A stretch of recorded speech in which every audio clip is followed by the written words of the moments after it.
A língua é viva e se modifica através dos seus falantes. Quem fala isso é o primeiro linguista considerado o pai da linguística, o grande Ferdinand de Saussure.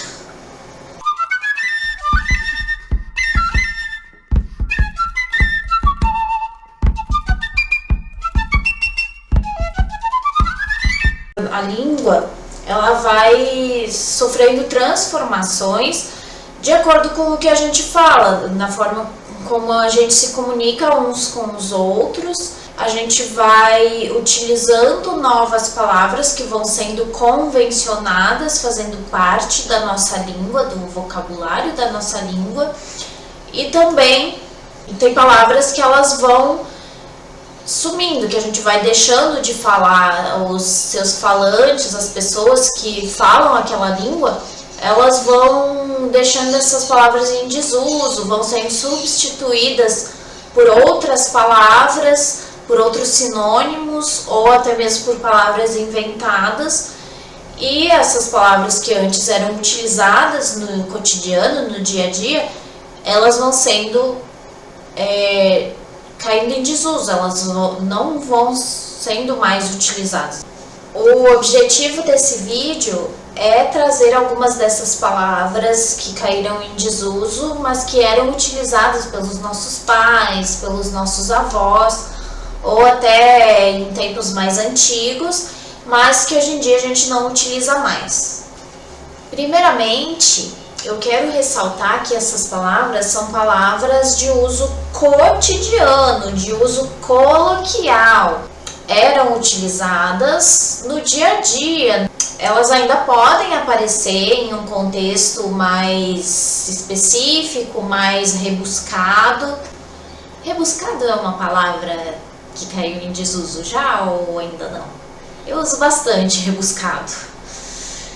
Apesar de serem arcaísmos, elas existem, elas podem aparecer principalmente em contextos mais formais ou na escrita, mas no dia a dia, nas conversas com amigos, com parentes, a gente não utiliza. Diante ou adiante.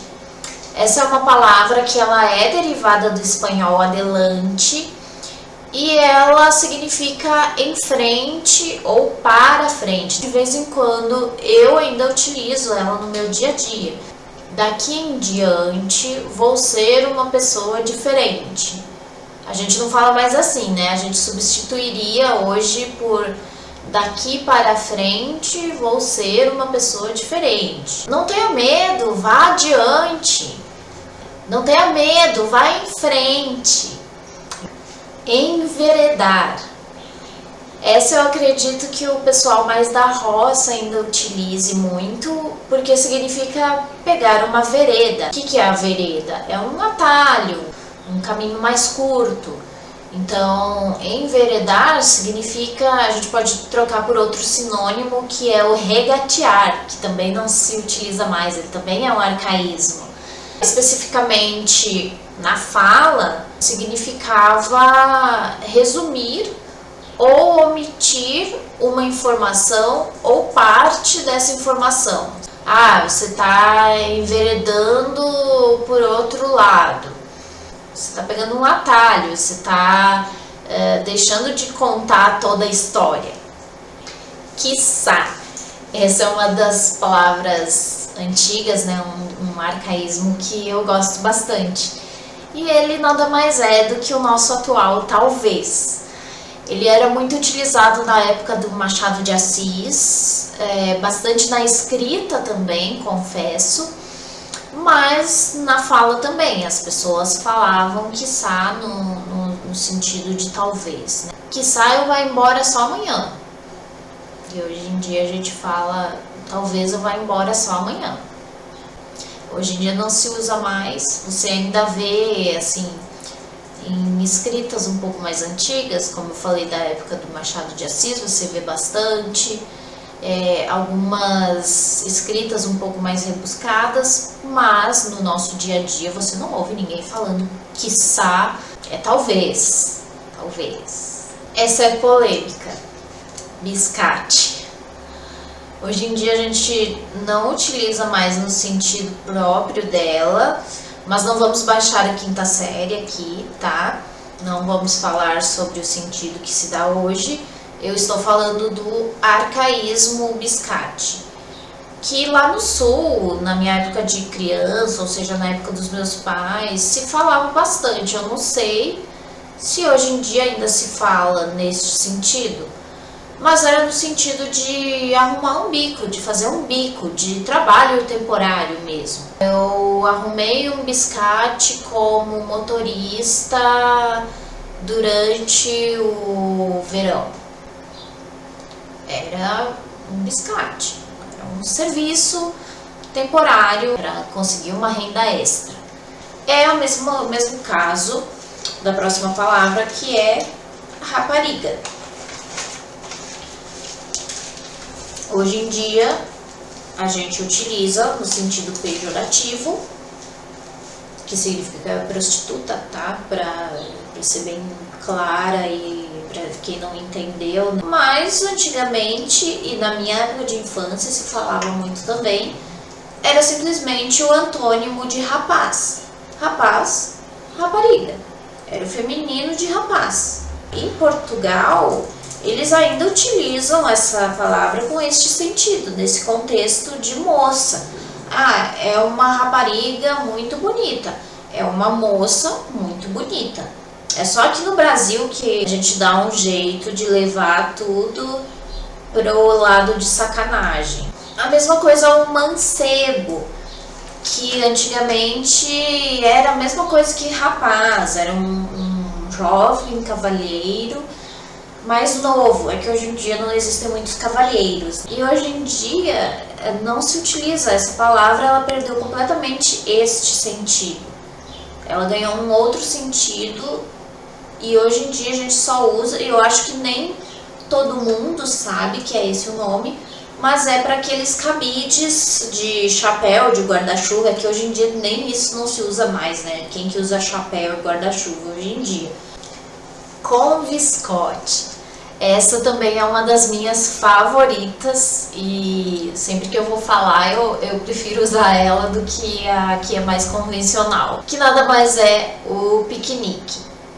Conviscote, na verdade é convescote, que veio do francês e sabe-se lá por Deus por que foi aportuguesada para piquenique. Mas é muito mais bonito, muito mais legal dizer conviscote do que dizer piquenique. Encardido. Era para se referir a alguma coisa que tivesse muito suja. Eu sei que ainda tem muita gente que fala: ah, isso daí tá encardido. Ai, olha esse pano de prato como tá encardido. Eu uso ainda.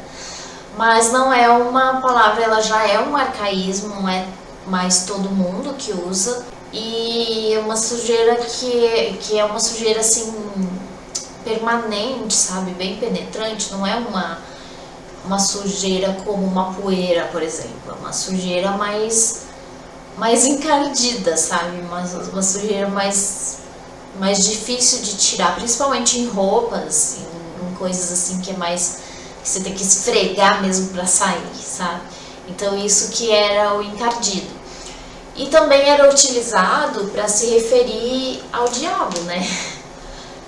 As pessoas mais antigas diziam: ah, isso daí é coisa do encardido, que é um eufemismo, né? Uma forma de amenizar a expressão. Então, em vez de dizer isso é coisa do diabo, isso é coisa do demônio, porque antigamente não se podia falar essas palavras, é a mesma coisa que falar Deus, não tomar santo nome em vão. E uma muito parecida é o encarnado, mas que é um sentido totalmente diferente de encardido, elas só são parecidas na fala mesmo. E encarnado é sinônimo de carmim ou carmesim também, que nada mais é que o vermelho. É um vermelho mais fechado, como meu batom. Meu batom seria encarnado, seria carmesim. O encarnado ele é mais geral, ele é mais para qualquer tipo de vermelho. O carmesim, o carmim é mais para um vermelho mais escuro, mais fechado. E Esse encarnado, eu lembro que o meu avô, ele falava muito, o vô Heraldo, ele falava muito encarnado, inclusive ele não falava vermelho, era sempre encarnado, que é da cor da carne, da cor do sangue, né, da carne humana mesmo, que é vermelho. Então, por isso que é encarnada, cor de carne. É daí que vem essa expressão. Essa eu acho que eu nunca usei, mas eu sei que teve gente que usou por muito tempo. Alto, frigider e dentifrício. São 3 palavras diferentes, respectivamente. Alto é o diminutivo de automóvel, que é a mesma coisa que carro. Então, meus avós, eu lembro que eles falavam muito, a gente vai de alto, vamos de alto. Da mesma forma, frigider, lá no sul se falava muito dessa forma, que é a geladeira. Só não vai confundir com o freezer. O freezer ainda é freezer até hoje, que é o congelante, né? Se bem que se falava congelador também, mas era menos comum. Se falava mais do freezer mesmo, a forma mais globalizada mesmo que se fala até hoje. E isso é porque as primeiras geladeiras que vieram para o Brasil eram da marca Frigidaire. E aí pegou, igual Xerox e cotonete, sabe? A gente não fala haste flexível, a gente não fala fotocópia, a gente fala Xerox e cotonete. Pegou, e da mesma forma era a geladeira. E o último que eu trouxe dessa leva, que é o dentifrício, que também é a marca. Eu acho que era mais fácil falar a marca do que falar pasta de dente, que é a pasta de dente ou o creme dental, e foi se deixando de falar a marca. E isso é uma coisa interessante, porque geralmente não é isso, né? A gente fala o nome da marca mesmo, Band-Aid, Xerox, Cotonete, Quedar-se. E essa é antiga, essa eu acho que é até antes lá do Machadinho de Assis. Só que ela é um sentido muito simples, que é o ficar, no sentido de verbo de ligação mesmo. Quedou-se na janela para observar a rua. Espairecer. Eu acho que essa não faz muito tempo que ela saiu do uso. Eu sei que eu falo às vezes, mas eu vejo que ela já tem caído em desuso, já tem se tornado um arcaísmo, porque ninguém mais fala, eu preciso espairecer, eu preciso dar uma espairecida. Não, geralmente agora a gente fala, eu preciso dar uma descansada, preciso dar uma desligada, que se desligar-se já vem aí da nossa sociedade da informação. A gente está o tempo inteiro diante de uma tela. A última que eu trago aqui é uma que essa sim eu tenho certeza que faz muito pouco tempo que ela caiu em desuso, porque eu ainda vejo às vezes em redações, porque eu corrijo treineiros de Enem, de vestibulares, e eu vejo muito na escrita que alguns alunos ainda usam, mas ela não tem sido usada mais. Desde a minha época que eu estudava, até ali na faculdade, quando eu fiz faculdade de letras lá em 2015, 2017, ainda se usava um pouquinho, mas já tava assim meio, isso daí pode esquecer que ninguém mais usa, sabe? Só em contextos formais mesmo. Mas eu tô falando do cujo, do dito cujo.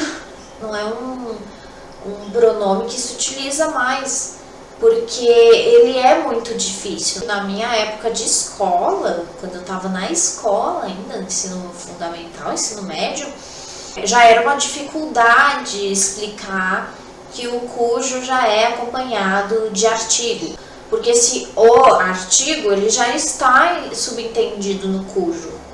E aí pensa comigo, uma coisa que é tão difícil de explicar, é tão difícil de entender, por que a gente vai continuar usando?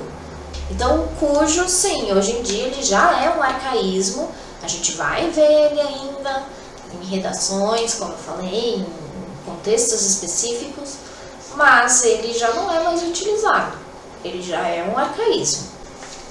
Os neologismos são palavras novas que surgem na língua, mas para que elas façam realmente parte do vocabulário da língua, elas precisam ser convencionadas. Ou seja, as pessoas, os falantes daquela língua precisam começar a usar elas no dia a dia, até que essas palavras elas façam parte do vocabulário dos falantes daquela língua. E a partir disso, a partir dessa nova expressão ser utilizada pelos falantes, é que ela vai ser convencionada, é que vão ser feitas regras para sua utilização, do seu contexto, do seu significado, do seu sentido, de onde que pode usar, onde que não pode, se é uma palavra mais formal ou mais coloquial. Isso tudo é convencionado, é um movimento que acontece, não é, inventei uma palavra, é um neologismo. Não é assim que funciona. Neologismos são palavras que surgem, é preciso que as pessoas utilizem essas palavras, é mais pela fala mesmo, mas pode acontecer na escrita, mas é mais difícil porque a escrita ela é proveniente da fala. As regras da escrita, elas são provenientes da fala. Não existe língua, não existe convenção, não existem regras linguísticas se não existir a fala primeiro, tá bem? Coloquem isso na sua cabeça. Já os arcaísmos, que são as palavras que caíram em desuso porque as pessoas foram deixando de falá-las e de utilizá-las na escrita também, mas principalmente fala. Essas transformações linguísticas acontecem principalmente por meio da fala. A fala acontece antes das regras, antes da escrita, tá bem? Coloquem na sua cabeça, fala antes da escrita. Então, se acontece essa transformação de as pessoas deixarem de utilizar essas palavras, provavelmente elas vão ser desusadas, desutilizadas, elas vão se tornar arcaísmos. Elas deixam de existir? Não, talvez muito tempo lá para o futuro, pode ser que ninguém mais lembre que existiram, mas não é que elas deixam de existir, elas se tornam arcaísmos, elas se tornam antigas, sem sentido, e vão sendo substituídas ou por novas palavras que surgem, ou por sinônimos, como o caso do quiçá, que eu dei de exemplo aqui no vídeo. Esses dois fenômenos, do neologismo e do arcaísmo, eles são extremamente importantes e fundamentais para que a língua exista. Não existe língua se não for pelos seus falantes. Não existe língua se não ocorrerem esses fenômenos. E aí, você já ouviu ou usou alguma dessas palavras que eu trouxe aqui nesse vídeo? Que outras palavras você se lembra que são arcaísmo e que eu não falei aqui? Deixa suas respostas nos comentários, curte o vídeo e compartilha também para que mais pessoas se lembrem dessas palavras e tragam outras palavras também. Eu vejo vocês na semana que vem. Tchauzinho!